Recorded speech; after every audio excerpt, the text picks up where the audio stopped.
이게 앞서 말한 국내에서의 음원 시장이 서서히 상승하는 거 플러스 피지컬 앨범에서도 밀리언셀러 넘었기 때문에 내년 되면은 이제 올해의 강력한 신인상들을 수상하고 우리가 늘 얘기하는 완성형 아이돌로 갈 가능성이 상당히 높은 그룹이다. 이렇게 말씀드릴 수 있을 것 같습니다.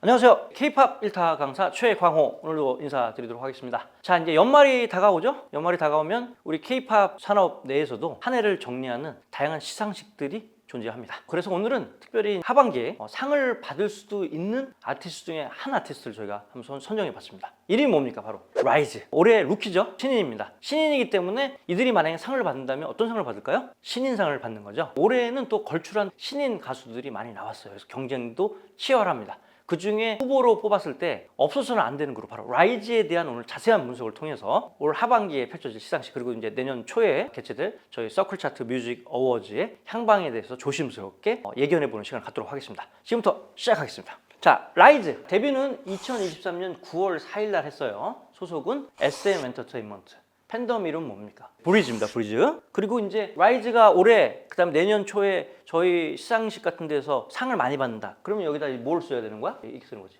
프라이즈. 무슨 말 알겠어? 상을 아주 많이 받는 그런 한 해가 되기를 기원합니다. 멤버들 보면 이제 성찬, 은석, 쇼타로, 원빈, 승한, 소희, 앤톤 이렇게 있고요. 그다음에 보시면 알겠지만 성찬하고 쇼타로는 뭡니까? 우리 NCT의 멤버였죠. NCT에서는 탈퇴를 하고 그다음에 이제 라이즈라는 팀에서 새롭게 시작이 되는데 대중에게도 굉장히 어필이 되고 있고 이제 팬덤이 급속도로 성장하고 있는 아주 좋은 결과를 나타내고 있습니다. 그래서 아주 기대가 되고 있습니다. 자, 이렇게 보고요. 라이즈가 어떤 앨범을 냈는지 우리가 보도록 하겠습니다.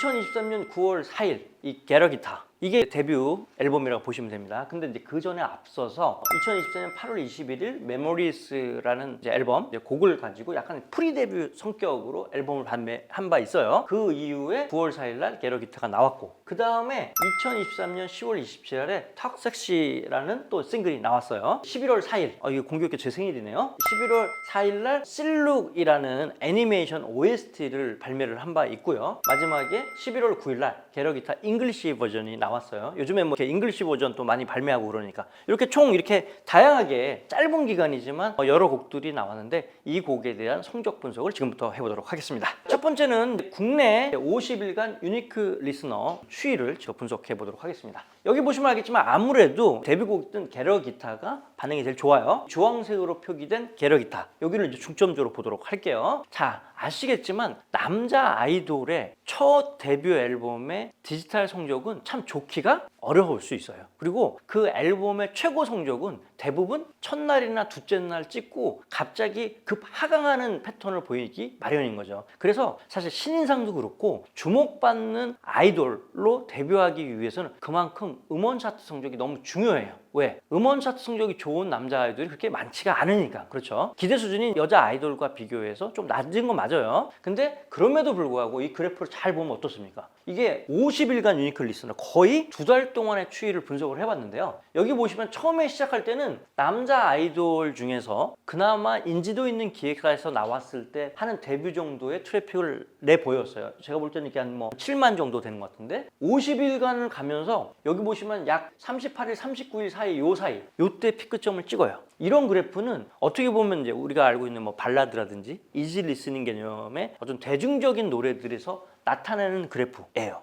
근데 이게 게러기타에서 나왔다는 건 상당히 고무적이라고 보면 됩니다. 스타성과 팬덤들을 이끄는 힘 플러스 음악 자체도 대중한테 어필이 됐다, 이렇게 봐야지고, 중요한 건 뭐야? 50일 이후에도 계속 유지 내지는 더 성장할 가능성도 있다, 이렇게 보는 거예요. 그러니까 이게 굉장히 고무적인 일이라고 봅니다. 요즘에 음원 차트에서 순위에 들기가 너무나도 어려워. 그럼에도 불구하고 라이즈는 어때요? 처음에는 이 정도지 항상 이런 거였는데 그게 50일이 지난 이후에 피크점을 찍고 계속 상승하고 있다는 거, 굉장히 중요한 포인트라고 봅니다. 아무튼 국내에서 라이즈의 론칭은 성공을 했다, 이렇게 좀 평가를 드릴 수 있을 것 같습니다. 자, 이번에는 70일간 글로벌 스트리밍에 대해서 말씀을 드릴 거예요. 아무래도 글로벌 스트리밍은 국내랑 국외를 다 합치는 거라서 국내 트래픽 영향을 좀 많이 받을 겁니다. 왜냐하면 라이즈의 해외 판매량이나 스트리밍 지수는 아직까지는 조금 낮은 상태라고 좀 보여집니다. 여기 이렇게 보시면 알겠지만 게러기타 같은 경우에는 어때요? 이런 70일간 글로벌 스트리밍에서도 점차적으로 상승 그래프를 그리고 있다. 이게 뭐냐면 해외에서 막 지금 음원으로 어필이 돼서 이 성적이 나온 것보다 국내에서 스트리밍에서도 견인을 하고 있는 거예요. 글로벌 스트리밍에서도 점차적으로 확산되어지고 있다. 지금 이제 나온 신인이니까 그렇지 투어를 좀 돌고 이제 해외 프로모션을 적극적으로 하다 보면 그 인지도를 따라서 해외에서 여러 가지 음원 관련된 성적이 상당히 좋아질 거라고 예상이 됩니다. 이렇게 쭉 올라가는 그래프를 그려서 상당히 고무적이다 이렇게 좀 말씀을 드릴 수 있을 것 같아요. 그 다음 보도록 하겠습니다.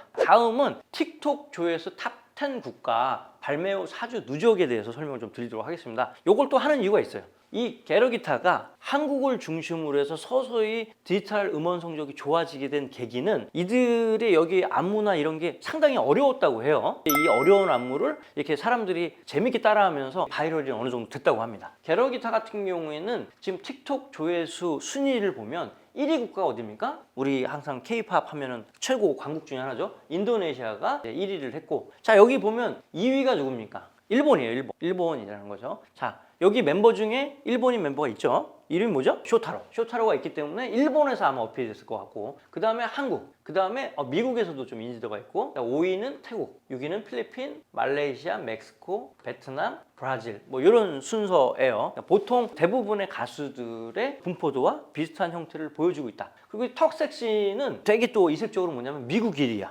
미국이 1등이고 인도네시아가 2위입니다. 그 다음에 3위가 일본, 4위가 타일랜드, 5위가 이제 필리핀. 이 노래는 한국이 이제 6위 정도고, 말레이시아, 멕시코, 사우디아라비아도 있고, 그 다음에 브라질이 이렇게 있습니다. 그래서 약간 분포도가 다르지만 일단은 동남아시아, 인도네시아, 그 다음에 북미에서는 미국에서 이제 어필이 되고, 그 다음에 여기 일본인 멤버가 있어서 그런지 일본에서는 골고루 어필이 되고 있다. 이렇게 좀 말씀드릴 수 있을 것 같습니다. 자, 이렇게 해가지고 소셜을 타고 요즘에 굉장히 곡에 대한 인지도가 올라가는 형국이잖아요. 그래서 아마 제가 볼 때는 게러기타는 조금 시간을 주고 있으면 더 좋은 성적을 낼 수도 있다. 이렇게 좀 말씀드릴 수 있을 것 같습니다. 다음 또 우리 페이지 보도록 하겠습니다. 자, 이제 요게 이제 기대가 되죠? 이제 앨범 판매량 합계입니다. 게러기타 앨범의 판매량 한번 볼까요? 발매 4주 만에 밀리언셀러를 달성했습니다. 그래서 이게 100만 장이 넘었어요. 이게 신인이라는 관점을 봤을 때 아주 좋은 수치라고 봅니다. 요즘에 뭐 앨범 시장에 뭐 인플레다 얘기를 함에도 불구하고 사실 신인이 데뷔해서 밀리언셀러를 4주 안에 넘길 수 있다? 상당히 좀 어려운 일인데 이들은 했다. 이게 앞서 말한 국내에서의 음원 시장이 서서히 상승하는 거 플러스 피지컬 앨범에서도 밀리언셀러를 넘었기 때문에 내년 되면은 이제 올해의 강력한 신인상들을 수상하고 우리가 늘 얘기하는 완성형 아이돌로 갈 가능성이 상당히 높은 그룹이다. 이렇게 말씀드릴 수 있을 것 같습니다. 2023년 1학기 남자 아이돌의 여러 가지 성적 분포도가 있는데, 그럼 과연 라이즈는 어느 정도의 위치에 지금 포진되어 있는 거냐, 그걸 한번 보도록 할게요. 어딜까요? 여기에요. 여기.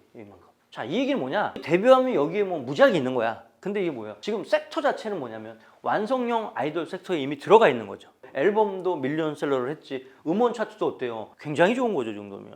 그러니까 이제 어떻게 보면 앨범 판매량보다 음원에서 성적이 좋은 거에 대해서 제가 더 칭찬을 좀 드리고 싶어요. 이게 훨씬 더 어려운 일이거든. 그렇기 때문에 대부분은 이렇게 앨범을 100만 장 이상 파는 가수들도 음원 성적이 안 나오는 그림이거든요. 근데 여기는 어때요? 이런 식으로 음원 성적도 아주 좋았다. 이렇게 볼 수가 있습니다. 그래서 국내 시장에서는 아주 안정적으로 안착했다. 이렇게 종합평가를 좀 드리고 싶고요. 자, 그러면 이제 글로벌 차트랑 비교해서 어떤 분포도로 보이는지 다음 페이지에 좀 보여드리도록 하겠습니다. 한번 보시죠. 자, 라이즈가 여기 있습니다. 이 얘기는 무슨 얘기냐? 아직까지는 전 세계에서의 어떤 인지도 또는 이 음악 자체가 아직 전 세계에서 어필되는데 시간이 좀 필요하다, 이렇게 볼 수 있습니다. 앨범 판매량도 워낙 요즘에는 남자 탑 아이돌 가수들이 많이 팔고 있지 않습니까? 그럼에도 불구하고 처음 데뷔를 하고 밀리언셀러가 됐다는 것 자체에 우리가 주목을 해야 될 것 같고, 그러나 앞으로 이제 앨범 판매량뿐만 아니라 이제 글로벌 스트리밍 수에 있어도 조금 더 이런 쪽으로 갈 수 있게끔, 그래야지 이제 빅 아티스트가 되는 거니까 올해 말 내년에 이제 총력으로 기울여야 되지 않나 이렇게 생각을 좀 해봅니다. 이렇게 해서 우리 라이즈 특별편 좀 말씀드렸어요. 물론 신인상을 치열하게 경쟁하고 있는 상황이라서 어느 시상식에서 어떤 상을 받고 있는지 그건 모르죠. 그 중에 후보에 반드시 들어갈 그룹이 바로 라이즈다. K-팝 산업을 대표하는 아이돌이 되기를 간절히 기원해 보도록 하겠습니다.